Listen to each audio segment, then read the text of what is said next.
اهلا بيكم في حلقه جديده من اومنيفيرس واتشر. بناء على طلب المشاهدين النهارده هنتكلم على فريق مشهور في عالم مارفل وهو فريق ميدنايت سانز وناخد فكره عنهم في الكوميكس.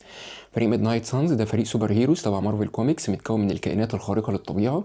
الفريق ده اتجمع لاول مره في الكوميكس شهر نوفمبر سنه 1992 في العدد رقم 31 من سلسله الكوميكس جوست رايدر فوليوم 3 على ايد الكاتب هاورد ماكي. اول فوليوم في الكوميكس كان في كروس اوفر متكون من 6 اعداد اسمه رايز اوف ذا ميدنايت سانز. في دكتور سترينج عايز يتصدى لخطر ليليس ام الشياطين اللي تعرف باسم ليلين، اللي هي دلوقتي عايزه تجمعهم وتغزو العالم. هو ما ينفعش يخش معاه في معركه مباشره والا جدران الابعاد هتسقط وتتداعى، فبيقرر ان هو يجمع 9 اشخاص مختلفين عشان الرقم 9 ده مهم في عالم السحر.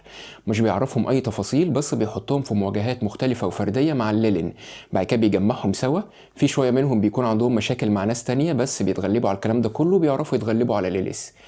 الفريق كان متكون من جوني بليز، داني كيتش جوست رايدر، موربيوس، فيكتوريا مونتيزي، سام بيوكينن، لويس هايستنجز، وثلاثي فريق نايت ستوكرز اللي هم بليد، هانيبال كينج، وفرانك دريك. بليد بعد كده بيتحول كائن شيطاني اسمه سويتش بليد بسبب ان هو قرا صفحه من كتاب الدارك هولد. بيقرر ان هو يهاجم كل الكائنات الخارقه للطبيعه ويموتهم ويسرق قدراتهم، وبالفعل بيعمل كده مع اعضاء الفريق بتاعه وبيموت شويه منهم. بس لويس هايستنجز بتلغي تاثير كل الكلام ده عن طريق انها بتلقي تعويذه مضاده من الدارك هولد. بيحاربوا ليليس كذا مره بعد معركه مع زاراسوس. اعضاء الفريق المتبقيين بيبقى عندهم علامه صليب على شكل خنجر، دي بتجمعهم لما يبقوا محتاجين بعض وبتألمهم جامد جدا لغايه لما يتقابلوا. موربيوس بعد كده بيقرر ان هو يعمل نسخه جديده من الفريق علشان يتصدى لخطر زومبيز جايين من بعد تاني علشان ينشروا فيروس الجوع. الفريق كان متكون من موربيوس، مان سينج، وولف باي نايت، جينيفر كيل، وديمون هيلستروم. لاس فيجاس بتتدمر على ايد هايدرا. السكان والمدينه بيروحوا الجحيم في البعد بتاع ميفيستو، هو بيحكمهم كلهم. بيعمل فندق اسمه هوتيل انفيرنو علشان يكون ده مقر الحكم بتاعه. دكتور سترينج باستخدام السحر بيعرف يرجع المدينه والسكان تاني على قيد الحياه، بس بيجيب معاهم هوتيل انفيرنو اللي بيكون تاثيره سيء على المواطنين والسوبر هيروز. ميفيستو بعد كده بيقبض على دكتور سترينج. وونج بيقرر عشان ينقذ دكتور سترينج ويتصدى لخطر ميفيستو ان هو يعمل نسخه جديده من فريق ميدنايت سانز.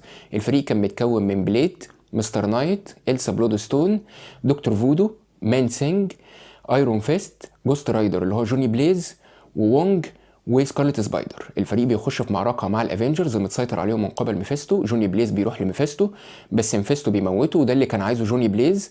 بيروح الجحيم، المقعد بتاع ميفيستو فارغ فبيبقى هو ملك الجحيم. ميفيستو ما بيبقاش ليه سيطره على الافينجرز عشان هو خلاص ما بقاش الملك بتاع البعد بتاعه.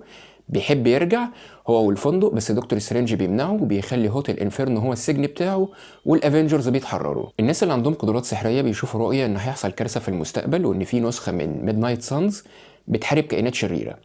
الفريق اللي كان بيحارب كان ولفرين، بليد، كوشالا، ماجيك، نيكو مونرو، وان واحده اسمها زوي هيكون ليها دور مهم. الفريق بيتكون وبمساعده اجاسا هاركنس بيعرفوا يتغلبوا على الشريره. الفريق بيبقى اسمه ميد نايت سانز اللي هي شموس لاغراض تسويقيه. احنا دلوقتي ممكن نتكلم على اعضاء الفريق الاصلي وناخد فكره عنهم. جوني بليز وداني كيتش اخوات. وقت لما الفريق اتكون داني كيتش كان جوست رايدر، وجوني بليز كان بني ادم عادي ماشي ببندقيه بتطلق هيل فاير. موربيوس كنا اتكلمنا عنه قبل كده في حلقه، لو انت ما كنتش شفتها هيظهر الرابط بتاعها على الشاشه. فيكتوريا مونتيزي هي ساحره تبقى بنت كوسون الالدر جاد اللي كتب الدارك هولد. سام بيوكينن ده يبقى عميل انتربول هدفه حمايه فيكتوريا.